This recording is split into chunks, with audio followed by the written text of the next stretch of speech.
All right.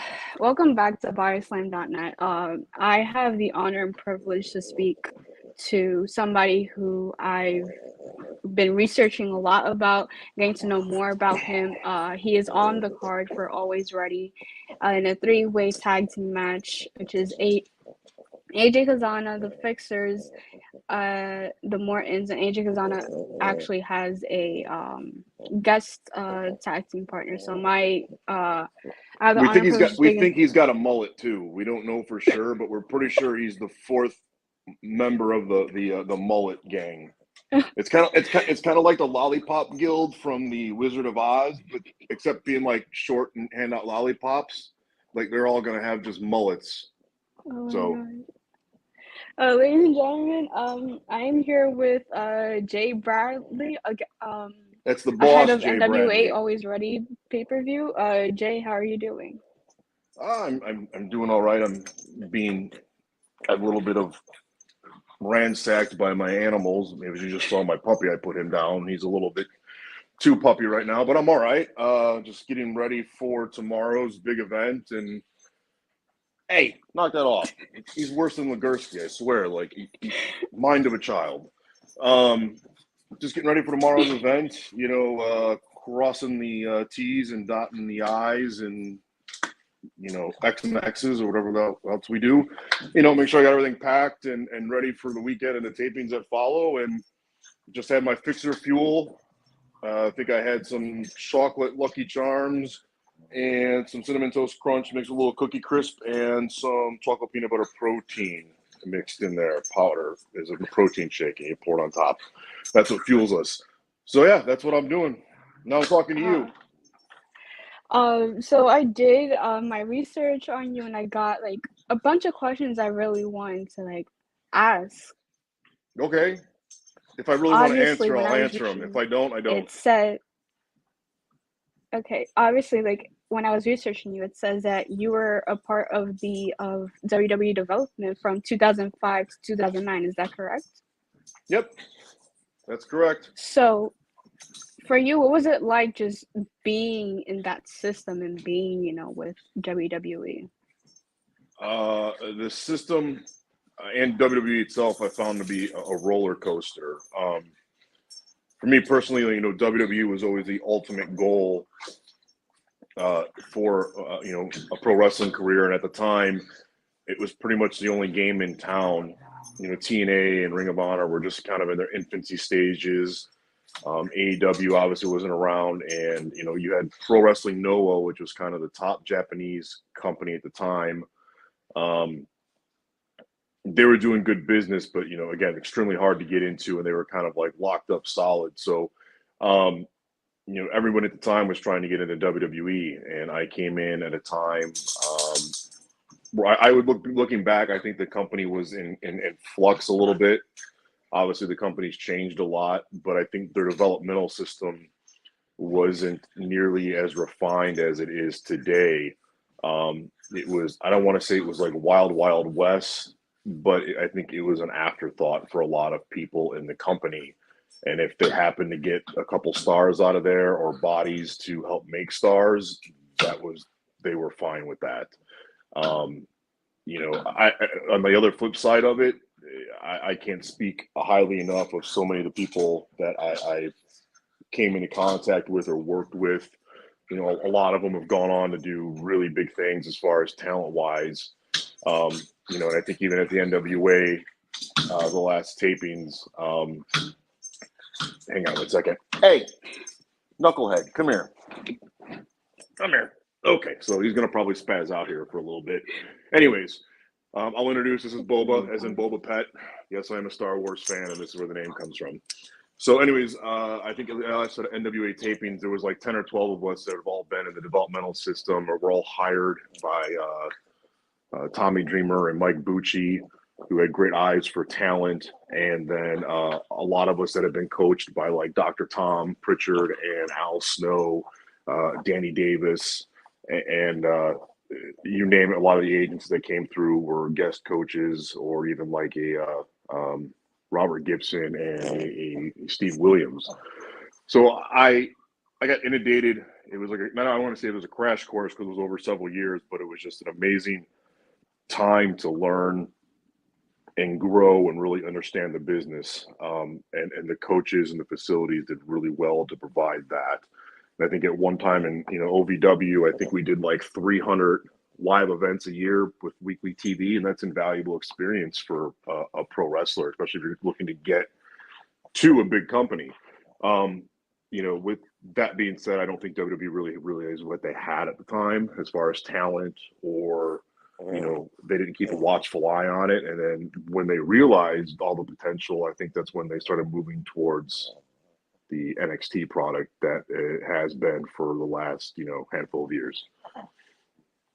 And obviously you mentioned OVW, so what was it like working at, like, training in OVW and like working with everybody there? A lot of names are synonymous with OVW: Brock Lesnar, Randy Orton, John Cena, Dave Bautista, many others. So what was it like being in OVW?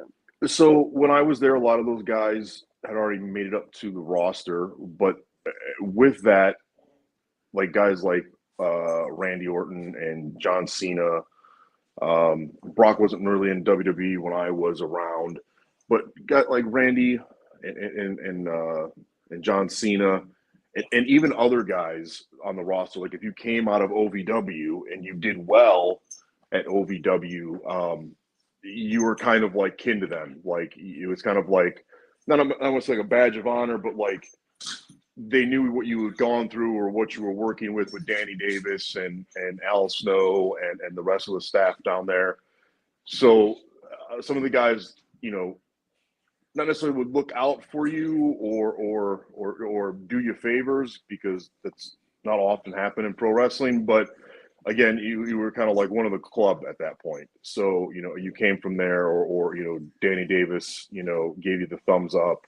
So that meant a lot to certain people. And with OVW at the time, as far as training goes, classes weren't all that, intense because we were wrestling events so much. We had anywhere from 2 to 4 events a week along with television. So when you're in the ring that much in front of a live audience, a lot of our classroom time or training time became more mental, honing on promo skills or breaking down like matches on film and trying to make improvements on yourself that way while also, saving your body for game time, essentially.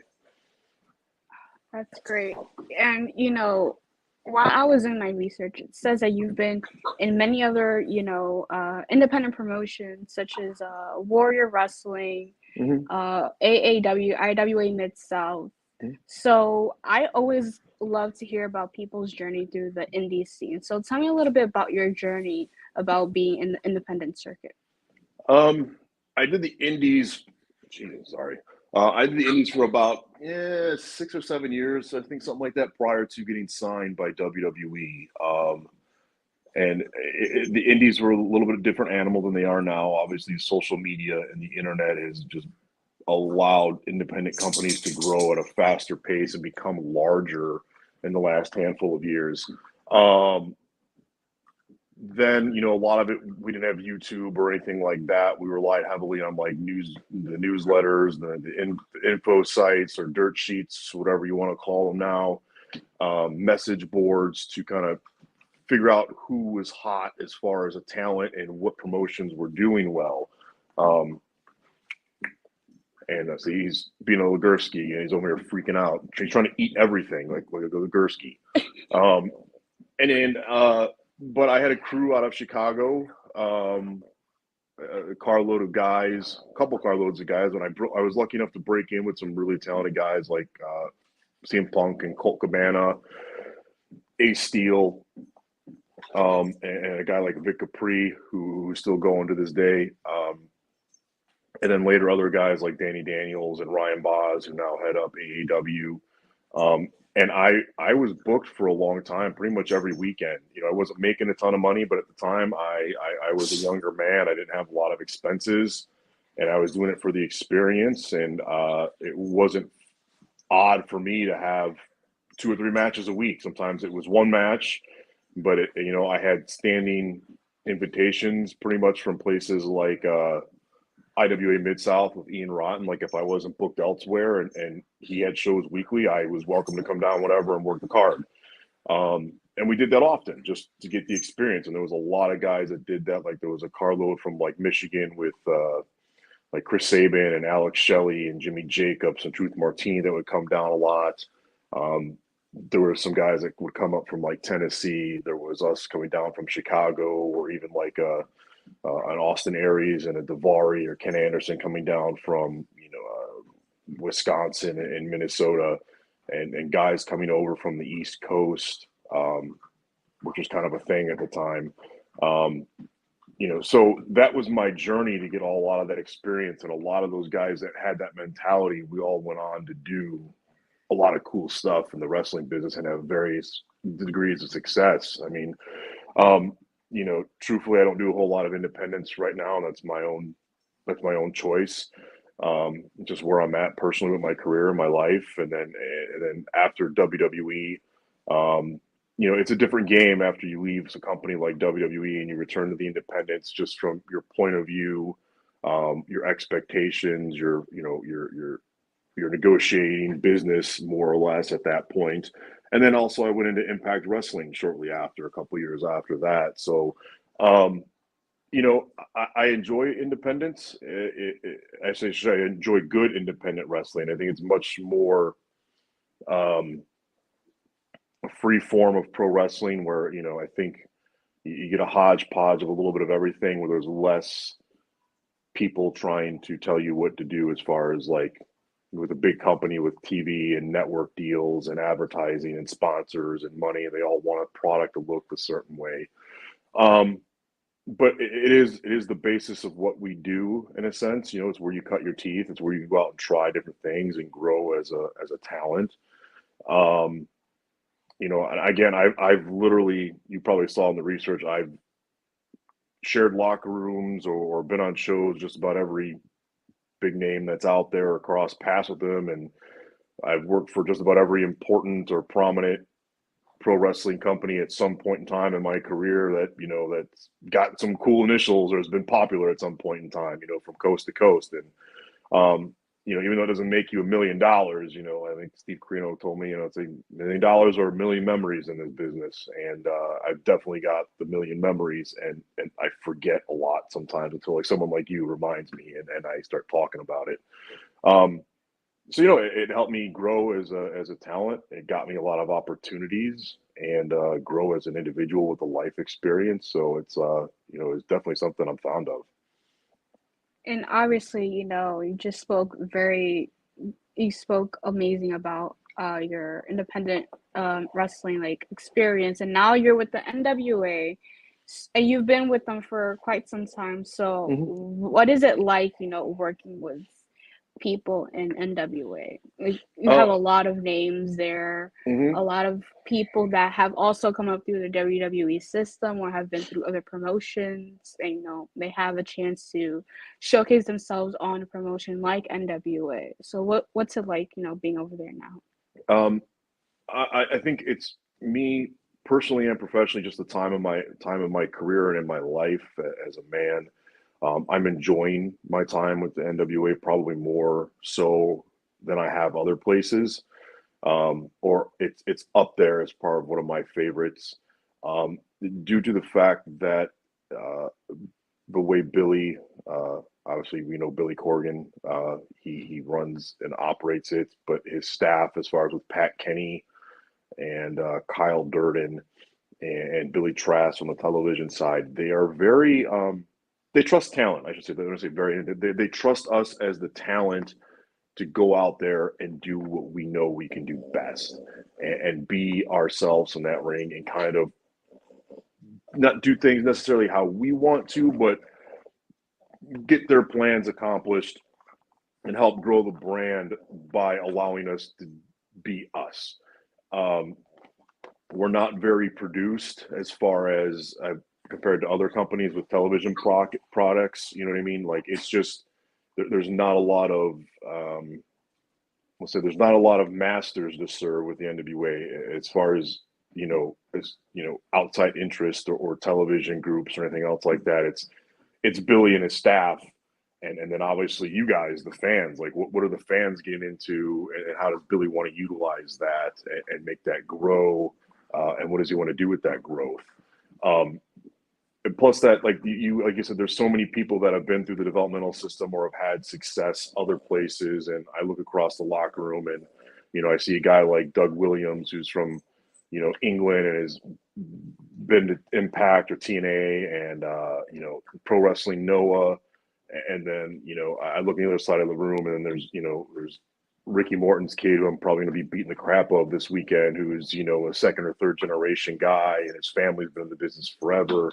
And then I look the other way, and then there's people like Tyrus and a Fandango and, a Matt Cardona and, guys that I've trained with, practically lived with, and seen daily in WWE at camps and stuff like that. And they're still going like I am and, continuing their career and doing things how they want to. Hey, knock that off. Sorry, he's being a Legursky. No worries. So I appreciate that, because there's so many guys that I'm there with. And I say guys, and I mean male and females, because you got people like Velvet and like a Melina that's been in, and Angel Williams or Angelina Love, who, again, we've all known each other across paths, training, doing independence and other larger companies. And here we are still continuing our career in a major platform. And it's not totally on our say or how we do things, but we have much more control, or, if you want to say as an athlete or as a performer, and it's much more enjoyable. Billy is a pretty cool boss to work for, aside from the whole rock star vibe. Like he has guys like Pat Kenny who have really good wrestling minds around him to kind of hone his creative input and what he wants to do and kind of make it a wrestling creative, input. So again, I'm really, really enjoying my time here. I think me and Legursky, as the fixers, is something that's really hitting well. We click very easily as people in and out of the ring. I know he calls me his big brother, and I don't need another brother. I especially him. You should see the food bills. It's ridiculous. I mean, I'm almost 300 pounds and he's almost 400 pounds. So you can imagine what our surrogate mother would probably look at a grocery bill. Anyways, but we click in and out of the ring as far as people and personalities and humor and interest, but then also we click very well in the ring as far as, we're two big, thicker, powerful men who are also, above average to really good athletes. So, we get in there, we can kick some ass, and influenced by a lot of the same people. So the matches have been a lot of fun. I'm really enjoying, the tag division right now. I think it's really starting to sizzle. And when I came back to the NWA after a little bit of a break, and Billy said he needed some tag teams, he wanted to really get the tag going. And that's essentially, that's why I said, hey, I got Legursky, we're going to do this. And, that was another brick in the tag division. And now I think you're really seeing it start to sizzle after the Crockett Cup with, Harry Smith and Doug Williams and La Rebellion still having the tag titles. I dare I say, even though I'm probably going to be beating the mullets off of them, the Morton family, you can mix in there. The Cardona family, the Briscoes just won the Crockett Cup. The fixers are always in, we're going to beat up somebody, even if we get paid or not, if it's going to get us those tag titles. OGK's been around. So, I mean, that's a really potent tag division that I just named off right there. And I dare I say that's probably the most potent tag division in pro wrestling right now. Like, certainly not WWE or AEW. I mean, they've got some really good teams, but it's like not that depth on the roster, not that quantity of it. So, I'm enjoying it. And obviously, you just mentioned the Mortons, AJ and his mystery partner, who we don't know who it is. We're just going to call him Mr. Mullet. We're calling him Mr. Mullet. AJ Costanza or whatever, George's kid, and we're going to call his partner Mr. Mullet, whoever it is. All right, AJ Cazana and Mr. Mullet. Thank you. Yeah. Obviously, how pumped are you? How excited are you to face them and to beat the crap out of them, like you said? Again, this goes back to one of the things I'm enjoying about the NWA is like the generational thing is, we've had talents like Ricky Morton around in the locker room. We've had other guys like George South come around. We've had other people backstage helping out, or just putting their eyes on the product like a Raven.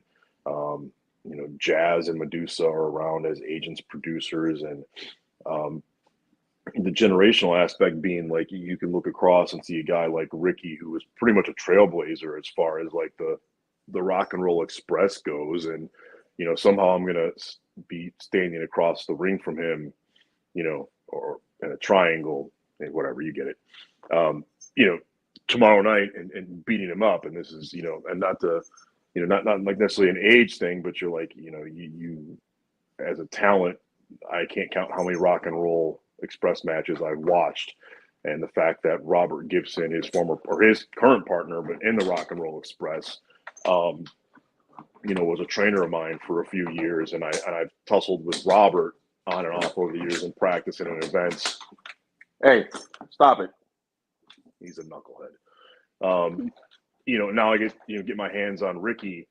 That's a really cool thing. You know what I mean? It's like, back in the day, I'm sure Ricky got used to fighting guys like being Legursky up and down the highways and all through the territories, made a lot of money doing it. So I'm sure he's going to be able to take care of himself.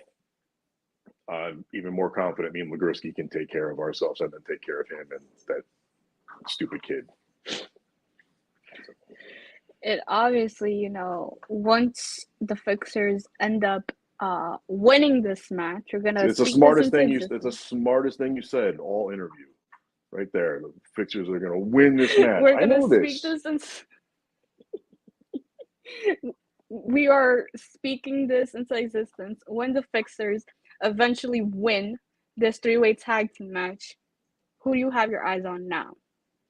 I think it's going to be whoever walks out of the La Rebellion and the Continental Connection title match. I think, our eyes are always going to be at the top. But let's put it this way. We got like one eye here going up to the top because we want that tag division.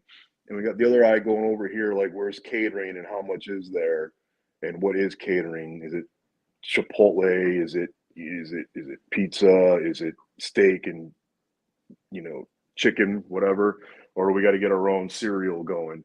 And then we're, also the third eye. So we're something, you get it.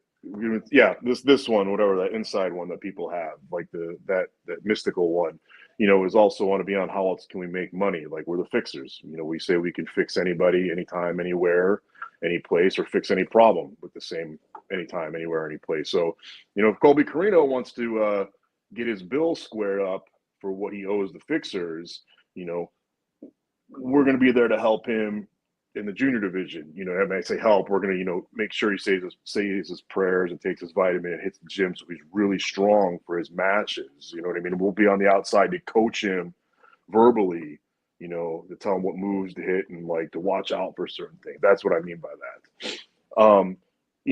So I think that's the beauty of the Fixers. We're utility players in that sense, where it's like, yeah, we can beat the hell out of you, and we want to beat the hell out of you, especially for those tag titles, because that means more money.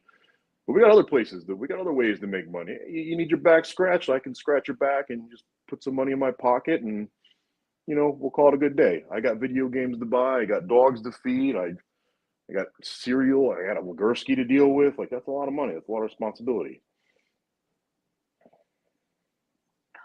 You just talked about video games, and I actually love video games. I've been playing video games for as long as I can remember. So obviously, my question to you is, what is your current video game obsession? So I'm kind of an odd guy right now. Like I seldomly play anything online anymore. I used to have a small group of friends or my brothers that we would play some stuff online, but that's kind of stopped over the years. I do have a Xbox Series X. I do have a PS5, which is the only thing Rush Freeman has ever done good in his life was hook me up with a PS5. But for some reason, he thinks he's going to join the Fixers, and that just kind of settled his bill with us for helping him out. But I mean, that's a whole other story.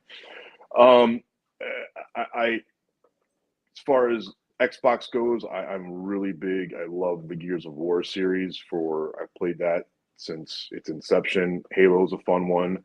I get more into the story-driven games and the campaigns than I do anything online now. Um, I've been a fan of the Assassin's Creed series since it started. Um, I recently went back and played all three Mass Effect games when they re-released those, and I really dug those. Really, really big. I'm currently waiting for the new PlayStation service to kind of release here in a couple weeks, and I want to jump into like the Spider-Man Miles Morales game and some other exclusives that you can't get on Xbox.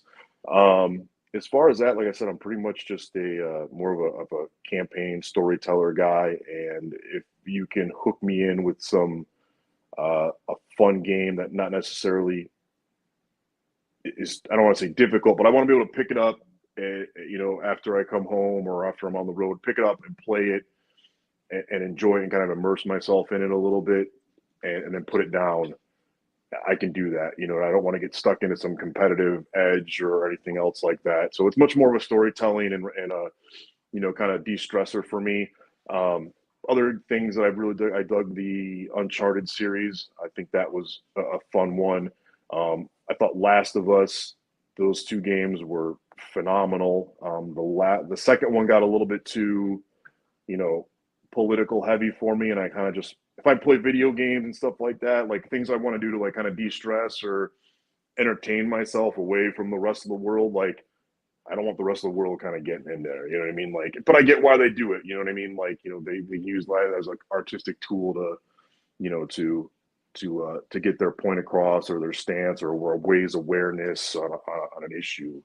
But yeah, I've probably got 3 or 4 full size shelves just full of video games from the last 2 or 3 generations, and whether I play them, I don't, whatever.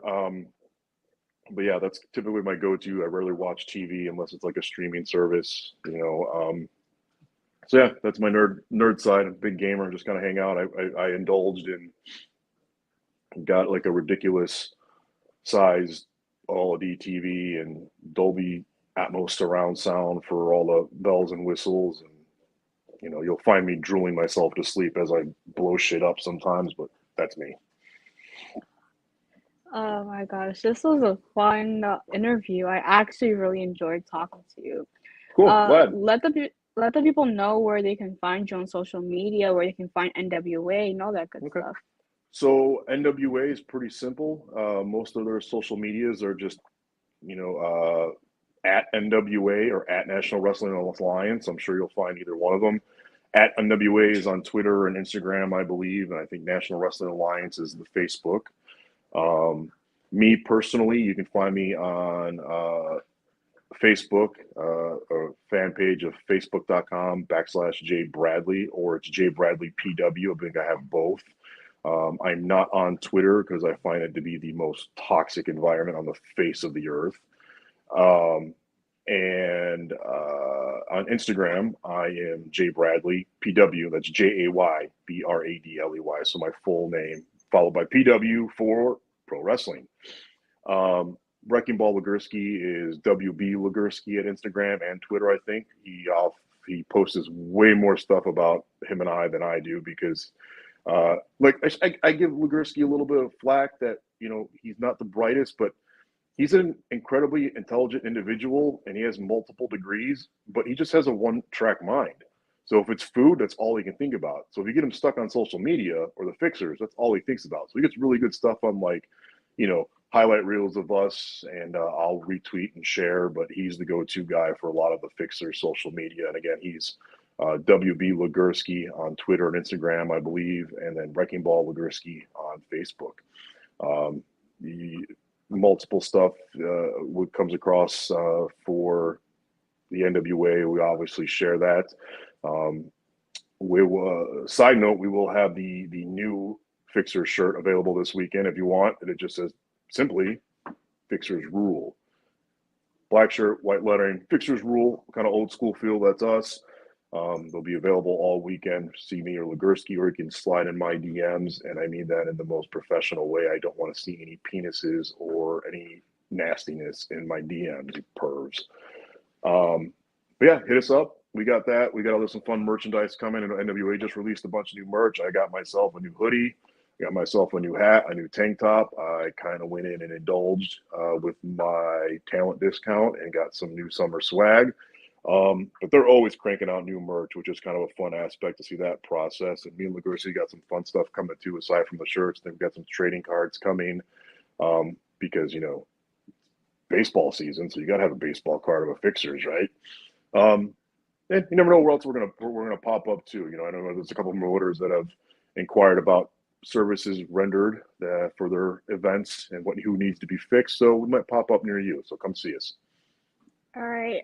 NWA Alwayz Ready pay-per-view streaming live on Fite June 11th. Don't miss it. Jay Bradley, thank you so much for your time. Thank you. Fixers rule.